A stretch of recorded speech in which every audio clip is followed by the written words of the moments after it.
Hello friends and students, स्वागत है आप सभी का मेरे इस यूट्यूब चैनल सिग्मा वर्ल्ड में। जैसे कि पिछले वीडियोस में हमने इंटीग्रेशन बाय सब्स्टिट्यूशन और इंटीग्रेशन बाय पार्ट्स के बारे में डिस्कस किया है। आज उसी टॉपिक इंटीग्रेशन को आगे बढ़ाते हुए इंटीग्रेशन बाय पार्शियल फ्रैक्शन के बारे में डिस्कस करेंगे। पार्शियल फ्रैक्शन एक बहुत इंपॉर्टेंट पार्ट है, काफ़ी इंटीग्रेशंस इस पर बेस्ड होता है। कुछ फंक्शंस ऐसे होते हैं जो बिना पार्शियल फ्रैक्शन के आप नहीं कर पाओगे। तो पार्शियल फ्रैक्शन के बारे में देखिए क्या होता है, पार्शियल फ्रैक्शन कैसे करते हैं, क्या रूल्स हैं, उनके बारे में डिस्कस कर लेते हैं। तो सबसे पहले मैं आपको एक नोट पॉइंट इसमें बता देता हूँ पार्शियल फ्रैक्शन से संबंधित। देखिए पार्शियल फ्रैक्शन के लिए जो रूल्स हैं उनसे पहले हमें एक नोट पॉइंट ये याद रखना चाहिए। जैसे यहाँ पर ये लिखा है कि if P x upon Q x is an rational algebraic function of x and if the degree of px is greater than or equal to qx। देखिए इस चीज़ को ध्यान रखिए, मीन्स जो px है अपॉन qx, px को यहाँ पर न्यूमरेटर है या इसको अंश कहते हैं हम, और न्यूमरेटर नीचे इसको हम हर भी कहते हैं। तो मीन्स अगर अंश में आपकी घात हर की घात के बराबर या उससे बड़ी है तब सबसे पहले हम डिवाइड करते हैं। ये बात आपको बिल्कुल ध्यान रखनी है, उसके बाद ही आप पार्शियल फ्रैक्शन कर पाओगे। तो अगर अंश में घात हर की घात के बराबर या उससे बड़ी है तो आप पहले डिवाइड करेंगे तभी आगे प्रोसीड करेंगे। डिवाइड कैसे करेंगे, क्या प्रोसीजर है, वो मैं आपको आगे एग्जाम्पल के द्वारा समझाऊंगा। सबसे पहले हम पार्शियल फ्रैक्शन के और रूल्स के बारे में डिस्कस कर लेते हैं। तो देखिए रूल नंबर 1 आता है पार्शियल फ्रैक्शन में, first rule, if the factors are in linear form. देखिए अगर आपके गुणनखंड लीनियर है, जैसे लीनियर इस टाइप के होते हैं, integral D x upon x minus 2 x minus 3। अब ये जो यहाँ पर फैक्टर हैं एक्स माइनस 2 और एक्स माइनस 3, ये आपके लीनियर फैक्टर कहे जाते हैं, रेखीय रूप, क्योंकि ये एक रेखा के समीकरण को प्रदर्शित करते हैं। या यूँ कहें कि एक्स की घात 1 है, एक्स माइनस 2 और एक्स माइनस 3 दोनों ही फैक्टर में, अतः ये लीनियर फैक्टर है। तो अगर लीनियर फैक्टर हैं तो पार्शियल फ्रैक्शन कैसे लिखते हैं, तो देखिए बहुत सिंपल तरीका होता है पार्शियल फ्रैक्शन करने के लिए। दोनों को ही एक कांस्टेंट ए और दूसरे में कांस्टेंट बी हम डाल के अलग अलग लिख सकते हैं, लाइक दैट। देखिए जैसे ये लिखा है A upon x minus 2 d x और plus B upon x minus 3 d x. तो ओवरऑल कहने का मतलब ये है कि अगर आपके पास 1 डिग्री के लीनियर फैक्टर हैं तब आप उनको डिफर बाय कांस्टेंट ए और बी, यहाँ पर कांस्टेंट हैं, उनसे अलग अलग करके लिख सकते हैं। ए और बी के मान निकाल लिए जाते हैं और वो यहाँ रखे जाते हैं और आपका इंटीग्रेशन हो जाता है। लेकिन इससे पहले मैं एक इम्पोर्टेंट बात आपको बताना चाहूँगा कि पार्शियल फ्रैक्शन क्यों करते हैं। देखिए पार्शियल फ्रैक्शन इसीलिए करते हैं कि हमारा जो क्वेश्चन है वो टिपिकल फॉर्म से सिंप्लीफाइड फॉर्म में परिवर्तित हो जाए। आपको क्वेश्चन को इंटीग्रेट करने के लिए कहा जाएगा, ना कि पार्शियल फ्रैक्ट करने के लिए। लेकिन पार्शियल फ्रैक्शन जब कुछ ऐसा क्वेश्चन आ जाएगा तब आपको पार्शियल फ्रैक्शन करना ही होगा, उसमें आप बिना पार्शियल फ्रैक्शन करे आगे नहीं जा सकते। तो पार्शियल फ्रैक्शन एक प्रोसेस है, एक टेक्निक है कि आपका जो फंक्शंस है जो टिपिकल फॉर्म में है उसको आप सिंप्लीफाइड फॉर्म में कैसे कन्वर्ट करें, बस इससे ज़्यादा और कुछ नहीं होता पार्शियल फ्रैक्शन में। तो रूल्स हैं, तो पहला रूल हमने डिस्कस कर लिया है कि अगर लीनियर फैक्टर है, एक घात के हैं एक्स के, तो उनको अलग अलग दो कांस्टेंट जैसे हमने ए और बी लिए हैं अलग अलग करके लिख सकते हैं। ए और बी के मान निकाल लिए जाते हैं, वो भी मैं आपको बताऊंगा अपने एक एग्जाम्पल में। नेक्स्ट चलते हैं, सेकेंड रूल है, if the factors are linear and in squared form. अगर आपके पास फैक्टर लीनियर हैं और स्क्वायर्ड हैं, जैसे कि मैं देखिए यहाँ पर बता रहा हूँ, अब यहाँ पर आप इसको अगर देखें तो एक फंक्शन है आपका x माइनस 2। तो x माइनस 2 देखिए ये लीनियर फैक्टर है, इसके बारे में हमने पॉइंट 1 में ऑलरेडी कंसिडर करके बता दिया है। तो इसको चूँकि x माइनस 2 लीनियर फैक्टर है तो हम इसको सिंपली जैसे पॉइंट 1 में लिखा है सिंपली लिख देंगे a upon x minus 2 d x. तो देखिए ये इसका केस हो गया। अब आगे देखिए, आगे है x माइनस 3 का होल स्क्वायर। ये देखिए ये स्क्वायर्ड है, यहाँ पर स्क्वायर हो रखा, तो स्क्वायर हो क्यूब हो, इस केस में हम क्या करते हैं, सो बहुत सिंपल है। देखिए स्क्वायर हो या क्यूब हो, उस केस में आपको क्या करना पड़ेगा, आपको कांस्टेंट ही लिखने पड़ेंगे। लेकिन अगर स्क्वायर का केस है जैसे, तो देखिए x माइनस 3 का स्क्वायर है तो a एक बार लिख दीजिए बस, b upon x minus 3 d x. और देखिए स्क्वायर फॉर्म आगे लिख दीजिए। तो मीन्स कहने का मतलब एक बार आप सिंगल घात लिख दीजिए और एक बार वो स्क्वायर वाली फॉर्म लिख दीजिए। तो अगर यहाँ पर x-3 का होल क्यूब होता तो अब आप क्या करते, आप आगे और बढ़ा देते इसको, प्लस इंटीग्रल d/x-3 का होल क्यूब dx, और इसको एक स्टेप बढ़ा देते। तो अगर स्क्वायर है, क्यूब है, तो पहले एक घात का, फिर दो घात का, फिर तीन घात का, ऐसा ही हम कांस्टेंट डाल डाल के अलग अलग करके लिख सकते हैं। ये एक रूल है पार्शियल फ्रैक्शन का। अब आगे चलते हैं। देखिए अगर आपके पास जो फैक्टर हैं होंगे, अब अगर लीनियर भी ना हो, फैक्टर क्वाड्रेटिक हो द्विघात के, यहाँ पर फैक्टर क्या हो, क्वाड्रेटिक फॉर्म में हो, क्वाड्रेटिक फॉर्म द्विघात। और देखिए यहाँ पर द्विघात का मतलब मैं उन फैक्टर से कह रहा हूँ जिनके आप गुणनखंड नहीं कर पाएंगे। लाइक दैट, देखो यहाँ पर ये मैंने लिया x-2। अब देखिए x-2 फिर ये वही ये पॉइंट नंबर 1 से हो जाएगा। इसको सिंपली आप a/x-2 लिख देंगे। क्यों? क्योंकि ये लीनियर फैक्टर है। पॉइंट नंबर 1 के अनुसार इसको हम एक कांस्टेंट डालकर लिख सकते हैं। अब देखिए आगे चलते हैं। इसमें नेक्स्ट है x² - 3x + 5। अब देखिए ये x² - 3x + 5 ये द्विघात समीकरण है, दो घात की है, क्वाड्रेटिक है, क्वाड्रेटिक फॉर्म कहते हैं इसको। इसके आप गुणनखंड भी नहीं कर पाएंगे, मैं बता देता हूँ आपसे, गुणनखंड नहीं कर पाओगे आप इसके। अगर आप गुणनखंड कर लेते हैं, सपोज कीजिए कोई ऐसी द्विघात आती है कि आप उसके गुणनखंड कर सकते हैं, तो आप पॉइंट 1 के अनुसार उनको सिंपल फॉर्म में a और b या c जिसकी भी जरूरत है डाल के अलग अलग करके लिख सकते हैं। तो पॉइंट 1 के अनुसार कर लेंगे अगर आप गुणनखंड कर पाए। मीन्स आप द्विघात के समीकरण को लीनियर फैक्टर्स में कन्वर्ट कर सकें, तब आप पॉइंट 1 के अनुसार करिए। लेकिन यहाँ पर देखिए x² - 3x + 5 के आप गुणनखंड नहीं कर पाएंगे। अब गुणनखंड नहीं कर पाएंगे तब उस केस में क्या होता है कि ऐसे क्वाड्रेटिक फॉर्म जिनके गुणनखंड पॉसिबल नहीं हैं, तब उनके पार्शियल फ्रैक्शन में हम इस टाइप की देखिए फॉर्म लिखते हैं। यहाँ पर bx + c, चूँकि मैंने bx + c लिखा, a पहले यूज हो चुका, तो bx + c या cx + d, इस टाइप की फॉर्म हम लिखते हैं। और नीचे देखिए वो क्वाड्रेटिक फैक्टर लिख देते हैं। तो इसमें चेंज इतना है कि अगर द्विघात के लिए आप लिखना है तो ऊपर केवल कांस्टेंट नहीं आएगा, जो फॉर्म होगी वो लीनियर फॉर्म होगी, bx + c या cx + d या dx + e, इस टाइप की फॉर्म होगी। हाँ, ये दूसरी बात, आप किसी को भी आगे पीछे लिख सकते हैं, चाहे तो पहले आप क्वाड्रेटिक के टर्म में लिख दीजिए और फिर लीनियर के आगे पीछे, कोई प्रॉब्लम नहीं है, कोई ऐसा इसमें ऑर्डर मेंटेन नहीं है। नेक्स्ट देखिए फोर्थ पॉइंट, इसमें लास्ट पॉइंट है, इसको डिस्कस करते हैं। अगर आपके फैक्टर क्वाड्रेटिक है और स्क्वायर्ड भी है, देखिए फिर वही बात आ गई जो बिंदु 2 में मैंने लीनियर और स्क्वायर्ड में बताई थी। तो देखिए यहाँ पर फॉर्म है x-2। अब देखिए ये x-2 क्या है, ये आपका लीनियर फैक्टर है। तो x-2 लीनियर फैक्टर है, तो इसको आपने लीनियर फैक्टर के लिए हम जानते हैं पार्शियल फ्रैक्शन कैसे करते हैं, a/x-2 dx। तो a यहाँ पर कांस्टेंट है, पॉइंट नंबर 1 के अनुसार हम लिख देंगे। नेक्स्ट, अब देखिए नेक्स्ट देखिए आप, इसमें क्या है, x² - 3x + 5 का होल स्क्वायर है। और देखिए मैंने आपको होल स्क्वायर्ड के बारे में बताया था कि पहले एक घात लिखेंगे फिर दो घात लिखेंगे। तो वैसे ही जैसे पॉइंट नंबर 2 में आपने होल स्क्वायर का लिखा था, यहाँ पर अंतर इतना है कि यहाँ पर आपको क्वाड्रेटिक का होल स्क्वायर है। तो देखिए पहले एक घात लिखेंगे तो x² - 3x + 5, लेकिन रूप जो मैंने आपको बताया वो वही होगा, bx + c वाला। अब देखिए आगे फिर दो घात लिखेंगे, लेकिन bx + c, और आगे क्या आ जाएगा, dx + e, c के बाद dx + e। सो जो ऊपर रूप होगा वो ax + b, bx + c या dx + e, इस टाइप का ही रूप होगा, रेखीय रूप होगा ऊपर। तो सिंगल घात और आपके दो घात की हमने यहाँ पर उसको पार्शियली फ्रैक्ट कर दिया। तो ये चारों मैंने आपको जो बताएं, ये आपके लिए पार्शियल फ्रैक्शंस के रूल हैं। उससे पहले मैंने आपको एक इम्पोर्टेंट पॉइंट बता दिया है कि ये चारों जो पॉइंट मैंने अभी आपको पार्शियल फ्रैक्शन के बताए हैं, ये बाद की बात है। पहले आपको अपना फंक्शन चेक करना होगा, फंक्शन चेक करना होगा कि क्या आप उसका डायरेक्टली पार्शियल फ्रैक्शन कर सकते हैं या पहले डिवाइड ना करना पड़ जाए, तो आपको वो भी चेक करना होगा।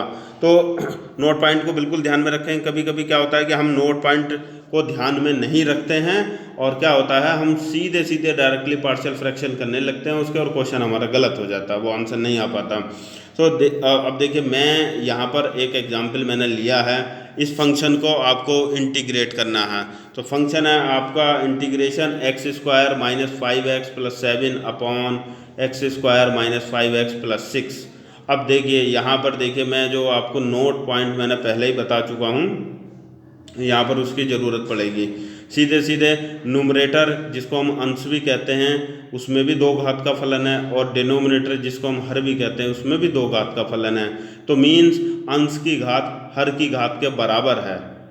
और मैंने नोट पॉइंट में आपको पहले ही बता दिया था, यदि अंश की घात हर की घात के बराबर होगी या अंश में घात हर की घात से बड़ी होगी, तब अंश को आप हर से विभाजित करते हैं।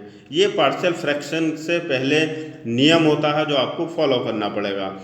मैंने यहाँ पर लिख दिया है, since the degree of function in numerator is equal to the function in denominator, कि न्यूमरेटर में जो डिग्री है फंक्शन की वो बराबर है डेनोमिनेटर के, तो बराबर है या बड़ी है अगर ऊपर डिग्री, तो अब आपको विभाजित करना पड़ेगा। Then first we divide numerator by denominator. तो न्यूमरेटर को अंश को हम हर से विभाजित करते हैं। अब देखिए विभाजित कैसे करेंगे, 2 तरीके हैं। पहले तो मैं आपको एक ये तरीका देखिए बता देता हूँ। यहाँ पर देखिए मैंने यहाँ पर क्या किया है कि ऊपर जो अंश में है x square minus 5x plus 7, इसको मैंने कैसे लिख लिया, देखिए ऐसे लिख लिया है x square minus 5x plus 6 plus 1 करके, क्योंकि नीचे फंक्शन आपका क्या है 6 है, और इससे देखिए इसको डिवाइड कर दिया तो क्या आ गया ultimately 1 plus 1 upon x square minus 5x plus 6। तो ये देखिए बड़ा इजी तरीका था, लेकिन ये हर जगह अप्लाई नहीं होता। मैं आपको बता दूं, ये एडजस्टमेंट टेक्निक कहलाती है कि आपने 7 को 6 प्लस 1 की फॉर्म में लिख दिया है, क्योंकि नीचे वैसा ही फंक्शन था, 7 की जगह 6 था, तो आप इसको इजीली कर सकते हैं। ये कांस्टेंट के केस में लग जाती है। लेकिन देखिए और मैं आपको तरीका बताता हूँ पॉलिनोमियल डिवीज़न का, कि आप जैसे सिंपली अंकों की भाग करते हैं वैसे ही आप बहुपदों की भाग कर सकते हैं, या जिसको हम कहते हैं पॉलिनोमियल डिवीज़न मेथड। तो देखिए ये मैं आपको बता देता हूँ पॉलिनोमियल डिवीज़न मेथड। देखिए हमारा जो क्वेश्चन है वो पहले हमें विभाजित करना है, चूँकि अंश में जो घात है वो हर की घात के बराबर है। तो देखिए मैंने यहाँ पर सिंपल टेक्निक का यूज़ किया। देखिए x square minus 5x plus 7 को x square minus 5x plus 6 से भाग करेंगे। तो देखिए भाग करेंगे तो आप जानते हैं कि 1 टाइम जाएगा, तो ये आ जाएगा आपका। फिर सब्सट्रैक्ट करने के बाद आपका जो रिमाइंडर बचेगा वो 1 बचेगा, मीन्स क्वोशंट भी 1, भागफल भी 1 आ गया और शेषफल भी इसका 1 आ गया है। हम जानते हैं इस केस में हम कैसे लिखते हैं अपने फंक्शन को, इस टाइप से लिखते हैं। देखिए ये होता लिखने का मेथड, जो आपको ये राउंड फिगर में दिखाई दे रहा है, कि क्वोशन लिखते हैं पहले plus remainder upon divisor. Divisor means जिससे आप विभाजित कर रहे हैं। जब इसको हम लिखेंगे तो कैसी फॉर्म बन जाएगी, वही फॉर्म आ जाएगी जो देखिए ऊपर है, ऐसे ही यहाँ पर भी एक ये फॉर्म आ जाएगी 1 plus 1 upon x square minus 5x plus 6। तो वैसी ही फॉर्म आएगी। तो आप किसी भी मेथड से डिवाइड कर लीजिए। ये भी मेथड मैंने आपको पॉलिनोमियल डिवीज़न का बता दिया है, आपको जो भी मेथड अच्छा लगता है आप उसको कर सकते हैं। तो अल्टीमेटली हमारा जो क्वेश्चन है, कहने का मतलब ये है कि आपका जो क्वेश्चन था अब ये रिड्यूस हो गया है। देखिए ऐसे आपका, देखिए ये क्वेश्चन था, यहाँ पर मैं आपको बता देता हूँ, ये आपका लेफ़्ट साइड में क्वेश्चन लिखा हुआ है x square minus 5x plus 7 upon x square minus 5x plus 6 dx। देखिए फिर से हम क्वेश्चन पर चलते हैं, चूँकि ये प्रोसेस थोड़ा सा लेंदी हो चुका है। अब देखिए क्वेश्चन पर चलते हैं। यहाँ पर ये आपका क्वेश्चन था। अब देखिए इसको हमने ऐसे ही फॉर्म में लिखा। एक्चुअली हमें क्या करना है, हमें अपने क्वेश्चन को समाकलन करना है। हमसे किसी ने ये नहीं कहा कि आपको पार्शियल फ्रैक्शन करना है, लेकिन वो हमारी ज़रूरत है, वो आपको करना ही पड़ेगा। अगर आपको फंक्शन का इंटीग्रेशन करना है तब आपको ये प्रोसेस एडॉप्ट ही करना पड़ेगा। तो हमने लेकिन पार्शियल फ्रैक्शन से पहले देखा कि अंश में घात हर की घात के बराबर है या बड़ी होती है, तो विभाजित करते हैं। विभाजन करने के बाद आपका ये आ चुका है। अब देखिए ये आ चुका है, इसको देखिए हमने नेक्स्ट स्टेप में क्या अलग अलग कर दिया है, और 1 का इंटीग्रल तो आपका हो गया है dx। अब देखिए ये जो यहाँ पर है, ये नीचे x square minus 5x plus 6, ये द्विघात समीकरण है, और मैंने अपने अब हम पार्शियल फ्रैक्शन टेक्निक का यूज़ करेंगे, और पार्शियल फ्रैक्शन की टेक्निक में मैंने आपको बताया अगर आप गुणनखंड कर सकते हैं तो करिए, गुणनखंड आपको करने पड़ेंगे, अगर हो जाते हैं तो वो ज़्यादा बढ़िया है, क्योंकि यहाँ पर इसके गुणनखंड हो जाएंगे तो x-2 x-3 ये हमने देखिए इसके रेखीय लीनियर फॉर्म बना ली है। सो हमें यहाँ पर क्वाड्रेटिक की ज़रूरत नहीं है, क्वाड्रेटिक मेथड लगाने की ज़रूरत नहीं है, क्योंकि क्वाड्रेटिक फॉर्म को हमने अगर आप कर सकते हैं तो लीनियर फॉर्म में कर दीजिए। और पॉइंट नंबर 1 जो आपके पार्शियल फ्रैक्शन का है, अब उससे हम अप्लाई करेंगे। अब देखिए आगे चलते हैं। Now we proceed partial fraction process. और पार्शियल फ्रैक्शन प्रोसेस को देखिए, अब हम इसको मैंने इक्वेशन 1 पुटअप कर दिया है। देखिए यहाँ पर मैंने इसको इक्वेशन नंबर 1 पुटअप कर दिया है, और मैं फिर इसमें आकर मान रखूँगा इसका। अब देखिए यहाँ पर ये मैंने फ्रॉम इक्वेशन 1 से इसको अभी देखिए, अभी हमें इसको हल करना है 1/x-2 x-3 को। तो देखिए अब आपकी पार्शियल फ्रैक्शन टेक्निक लग रही है। अभी तक हमने पार्शियल फ्रैक्शन का यूज़ नहीं किया था, अभी तक हमने केवल डिवीज़न किया था सिंपली, क्योंकि अंश में घात हर की घात के बराबर थी। अब इसके बाद देखिए अब पार्शियल फ्रैक्शन यूज होता है, चूँकि क्वाड्रेटिक फॉर्म थे हमने उसके गुणनखंड कर लिए दो सिंपल लीनियर फॉर्म में। तो हम कैसे लिख देंगे, मैंने आपको बताया था पॉइंट 1 में बताया था a/n एंड b/, तो a/x-2 b/x-3।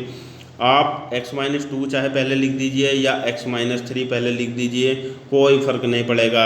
आप चाहे a के नीचे x-3 लिख दीजिए, b के नीचे x-2 लिख दीजिए, तब भी कोई फ़र्क नहीं पड़ेगा, कोई ऐसा रूल नहीं है यहाँ पर। अब देखिए राइट साइड में हम क्या करते हैं, हमने एलसीएम ले लिया है यहाँ पर x-2 x-3, और ऊपर a के साथ x-3 प्लस b के साथ x-2। अब देखें आगे क्या करते हैं हम, अब यहाँ पर ये जो नीचे का हर है डेनोमिनेटर, ये दोनों ओर से क्या हो जाएगा, कैंसिल आउट हो जाएगा। दोनों ओर से ये सिंपल भाषा में कहें कि कैंसिल आउट, कट जाएगा ये इसके। तो बचेगा क्या, देखिए ये आपके जब ये कैंसिल आउट हो जाएगा तो उसके बाद देखिए ये आपका बचेगी, इधर लेफ्ट साइड में 1 बचेगा, और उसके साथ a के साथ x-3 b के साथ x-2। अब हम क्या करते हैं, लेफ्ट साइड में तो 1 है, उसको एज इट इज़ रहने देते हैं। राइट साइड में हमने x के गुणांक देखिए अलग, a plus B, ax plus bx होंगे, x कॉमन लेके तो a प्लस बी, और जो देखिए बाकी क्या बचेगा, कांस्टेंट टर्म। जब ये आप ब्रैकेट ओपन करेंगे, ये वाले ब्रैकेट ओपन करेंगे तो -3 है -2 भी।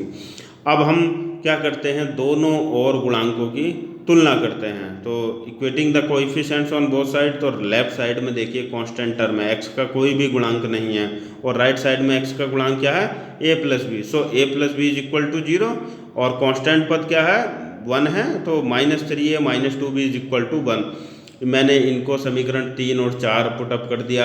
अब आपको इन दोनों समीकरणों को हल करना है, जैसा आप एक्स वाई की समीकरणें हल करते थे वैसे ही इनको भी वही मानिए, ए और बी की समीकरणें आपको हल करनी है।